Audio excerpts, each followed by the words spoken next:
Bonjour à tous, c'est Isabelle de la chaîne Le Jour se lève.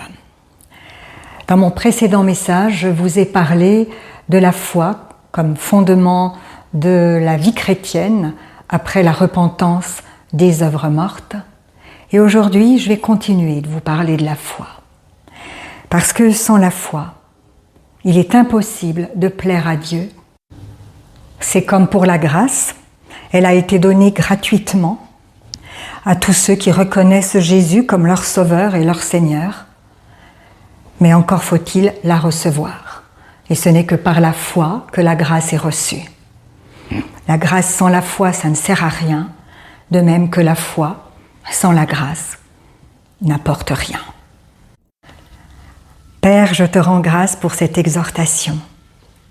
Je te demande qu'elle soit fidèle à ta parole, rien qu'à ta parole, et qu'elle puisse bénir, édifier et porter le fruit que tu veux produire dans les cœurs et dans les âmes de ceux qui vont l'entendre. Amen. La foi dont je vais vous parler, c'est de la foi attachée à la parole de Dieu, attachée comme un lien indissociable. Et c'est cette union entre la foi et la parole vivante de Dieu qui va, dans une alchimie puissante, va déclencher la réalisation de la parole. Le Saint-Esprit n'attend que ça, lui qui est bouillonnant en vous si vous êtes nés de nouveau, il n'attend que ça pour rendre la parole puissante, la parole effective dans vos vies et exaucer ainsi vos prières. Alors la foi véritable vient de la parole. La Bible nous dit dans Romains 10, 17, la foi vient de ce qu'on entend, et ce qu'on entend vient de la parole de Christ. De la parole de Christ, pas de la parole d'un homme. C'est pas de cette foi dont il est question. C'est de la foi en la parole de Christ. Et cela veut dire que chaque fois que je lis la parole de Dieu, j'ai une occasion de nourrir ma foi. Encore faut-il y croire. Dans Hébreux 4.2, il est écrit que certains ont entendu la parole, mais cela ne leur a servi à rien, parce qu'ils ne l'ont pas accueillie avec foi. Elle ne trouva pas de foi chez ceux qui l'entendirent. Et ce verset d'Hébreux fait justement référence au peuple d'Israël dans le désert, après sa sortie d'Égypte. Dieu leur avait parlé, il leur avait promis un pays bon, vaste, où coule le lait et le miel, mais que s'est-il passé? Ils ont entendu la promesse, mais ils ne l'ont pas cru. Ils n'ont pas pu y entrer dans ce beau pays à cause de leur incrédulité. Ils ont vu les géants au lieu de voir la fidélité de Dieu. Résultat, toute une génération est morte dans le désert sans avoir vu l'accomplissement de la parole, non pas parce que Dieu n'était pas fidèle, mais parce qu'eux n'ont pas cru. Donc c'est pas la parole qui était faible, c'est leur foi qui était absente. Donc entendre ne suffit pas, il faut croire. Attacher la foi à la parole. La Bible nous demande de nous examiner. Examinez-vous pour savoir si vous avez vraiment la foi, dit Paul. Par exemple, combien de fois avons-nous entendu une promesse de Dieu comme « Je suis avec toi » mais au lieu d'y croire, on a continué à s'inquiéter, comme si Dieu n'était pas là. Vous voyez, c'est pas parce qu'on connaît un verset qu'on y croit. Il faut attacher ce verset à votre foi, ou votre foi à ce verset, c'est la même chose. Et c'est ainsi que votre foi va se fortifier, en méditant ce verset, en revenant sur ce verset, jusqu'à ce que l'alchimie se fasse et que la puissance de la parole explose. Dieu a donné une mesure de foi à chaque être qui naît sur cette terre. Et cette foi, Dieu a prévu qu'elle se fortifie en entendant sa parole. C'est le seul moyen. Et comme si peu de gens entendent la parole pure, la parole vivante de Dieu, ou que beaucoup croient l'entendre à travers les paroles des hommes, il ne faut pas s'étonner que leur foi ne porte pas de fruits, n'ait aucune puissance, et même qu'ils finissent par douter, tomber dans l'incrédulité, faisant même le reproche à Dieu de ne pas répondre à leurs prières. Non, Dieu est fidèle à sa parole, il n'est pas homme pour mentir. Il veille même scrupuleusement à l'accomplissement de sa parole. Ma parole, dit-il, ne retourne pas à moi sans effet. Je veille sur ma parole pour l'exécuter. La Bible est remplie de témoignages sur la fidélité de Dieu à sa parole. Et les prophéties bibliques s'accomplissent toutes. Rien ne lui échappe. Rien n'est trop difficile pour lui. Par contre, Dieu n'exauce pas n'importe quelle prière. Il n'est pas tenu d'accomplir nos désirs personnels, nos ambitions ou nos paroles humaines. Ce que Dieu exauce, c'est sa propre parole. Il honore ce qu'il a dit, pas ce que nous imaginons. Si nous demandons quelque chose selon sa volonté, il nous écoute, dit Jean. Et sa volonté s'est révélée dans sa parole. Donc, si je prie la parole, si je déclare les promesses de Dieu, si j'y attache ma foi, alors ma prière a de la puissance, car elle est en accord avec le cœur de Dieu. Et Dieu répond toujours à ce qui vient de lui. Prenons l'exemple de Salomon. Dieu lui dit « Demande ce que tu veux ». Il aurait pu demander la richesse, il aurait pu demander la gloire, la victoire, mais il demande la sagesse pour accomplir la mission que Dieu lui a confiée.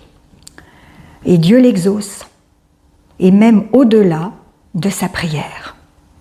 Parce que tu as demandé cela, je te l'accorde. A contrario, Dieu n'aime pas les prières charnelles. Vous demandez mal, dit Jacques, pour satisfaire vos passions. Ces prières-là ne sont pas exaucées, car elles ne sont pas fondées sur la parole, ni sur la volonté de Dieu. Alors quand je prie, Seigneur, guéris-moi, parce qu'il est écrit, c'est par tes meurtrissures que je suis guéri. Et c'est pas une guérison spirituelle, c'est bien le terme guéri des maladies. Alors, je m'aligne avec la parole. Et Dieu veille à l'accomplir. Mais si je prie en dehors de sa parole, par ambition, par peur ou par convoitise, Dieu n'est pas engagé à exaucer. C'est sa parole qui l'exalte. Dans le psaume 138, on lit « Tu as exalté ta parole au-dessus de tout ton nom ». C'est ainsi qu'en attachant notre foi à la parole, nous vivons dans la victoire.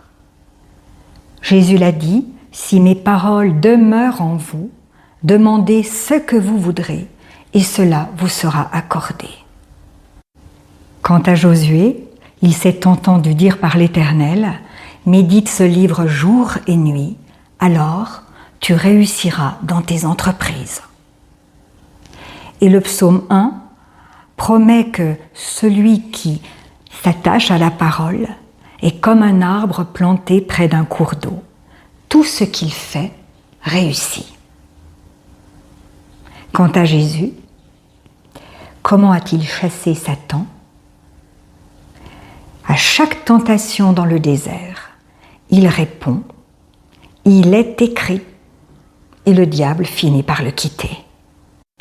Une vie attachée à la parole est une vie forte et victorieuse.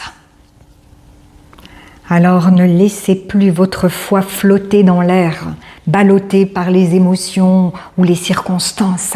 Plantez-la profondément dans la parole de Dieu, attachez-la de manière indélébile. Lisez-la, méditez-la, croyez-la, proclamez-la, marchez avec elle. Et vous verrez que votre foi ne sera pas vaine, car la parole de Dieu accomplit toujours ce pourquoi elle a été envoyée. Pour cela, ne vous contentez pas d'avoir entendu les versets une fois. Reprenez-les un à un, prononcez-les à haute voix, lentement, mot par mot, en prenant le temps de laisser la foi s'y attacher et naître dans votre esprit. Pas, encore une foi intellectuelle venue de la tête, mais la foi vivante qui vient de Dieu et qui est engendrée par sa parole. Père, avant de ressusciter Lazare, Jésus t'a fait cette prière. Père, je te rends grâce de ce que tu m'as exaucé. Pour moi, je savais que tu m'exauces toujours. Et nous, Père, nous avons la certitude que si nous sommes nés de nouveau, Christ vit en nous. Alors nous pouvons dire avec assurance, « Je suis caché en Christ, ma vie est en lui. Et lorsque je m'approche de toi, Père, je ne viens pas seul, je viens avec Jésus, avec sa justice, avec sa foi, avec sa parole en moi. C'est pourquoi je peux prier avec confiance, avec une paix profonde, et dire à mon tour, « Père, je te rends grâce, car je sais que tu m'exauces toujours. » Amen.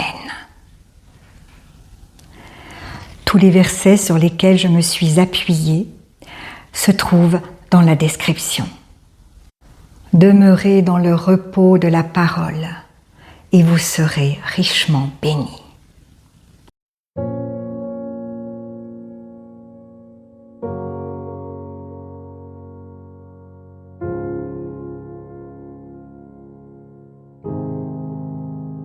Si la parole de Dieu touche votre cœur, ne l'endurcissez pas.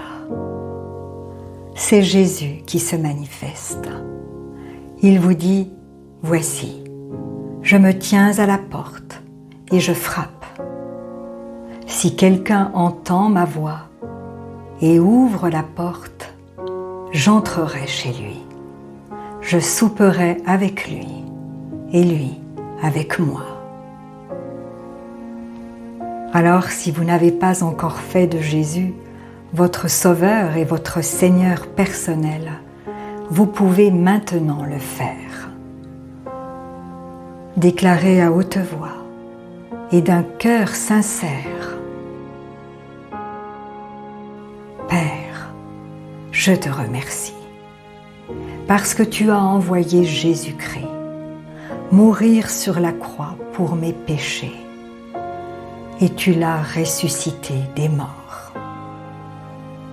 Je désire, du plus profond de mon cœur, recevoir ton pardon et être racheté par le sang de Jésus. Jésus, je t'accueille maintenant comme mon Sauveur et mon Seigneur. Je renonce désormais au péché et je veux te suivre tous les jours de ma vie. Au nom de Jésus. Amen. Si vous avez fait cette prière, dites-le nous simplement dans les commentaires. Nous prierons pour vous et nous nous réjouirons avec le ciel tout entier, car Jésus a dit, « Il y a plus de joie dans le ciel pour un seul pécheur qui se repent que pour 99 justes qui n'ont pas besoin de repentance. » Puis continuez de vous fortifier et de vous purifier par la parole de Dieu. La foi vient, mais elle ne vient que d'une seule source, de ce que l'on entend de la parole de Christ. Demandez au Saint-Esprit de vous guider et de vous éclairer. Il vous conduira dans toute la vérité. Il vous équipera pour toutes les circonstances de votre vie. Vous verrez que peu à peu, il vous révélera ce que ne peuvent comprendre ceux qui ne s'attachent pas à la parole. car l'homme naturel n'accepte pas ce qui vient de l'Esprit de Dieu. C'est une folie pour lui, et il est incapable de le comprendre, parce que c'est spirituellement qu'on en juge. Et ne restez pas seul. Trouvez une assemblée qui se nourrit de la parole et y est fidèle. Et s'il n'y en a pas autour de vous, demandez au Saint-Esprit de vous faire rencontrer des frères et sœurs qui, comme vous, ont le désir de connaître Jésus plus profondément, de l'aimer et de le servir tel que lui le désire. Et soyez vigilants dans les enseignements que vous recevez, car Jésus nous a avertis. Plusieurs faux prophètes s'élèveront et ils séduiront beaucoup de gens. Et en toute chose, faites une confiance absolue au Seigneur et vous serez richement bénis.